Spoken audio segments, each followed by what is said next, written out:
এই যে ছোটন, বাইরে আয় না, একসাথে খেলা করব। কে রে বাইরে? আসলে কিন্তু কানের উপর দেবো একটা। বাচ্চাগুলোকে পড়াশোনা করতেই দেবে না। এই তোমরা পড়াশোনায় মন দাও, পড়ার সময় শুধু ডিস্টার্ব করবে। আরে এটা তো আমার বন্ধু আবুলের আওয়াজ, কিন্তু আমি বাইরে যাব কি করে? এই শয়তান স্যার তো আমাকে যেতেই দেবে না। বুদ্ধি পাইছি, নেউল সেজে আস্তে আস্তে বাইরে চলে যায়।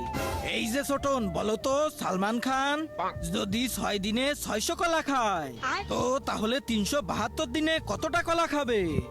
আরে এই ছোটন কোথায় গেল? স্যার, ওই ছোটন মনে হয় কোনো মেয়ের সাথে দেখা করতে গেছে। হ্যাঁ স্যার। আরে বাচ্চারা, আন্দাজে কিছু বলতে হয় না। চলো বাচ্চারা, ছুটি হয়ে গেছে, সবাই বাড়ি চলে যাও। ঠিক আছে স্যার। বন্ধু আবুল, স্কুল ছুটি হয়ে গেছে, চলো এখন আমরা সবাই বাড়ি চলে যাই। আরে এই মোটু বাড়ি না যে জঙ্গলে কি করতে যাচ্ছে? চলো তাহলে ওর পিছন পিছন যেয়ে দেখি। তার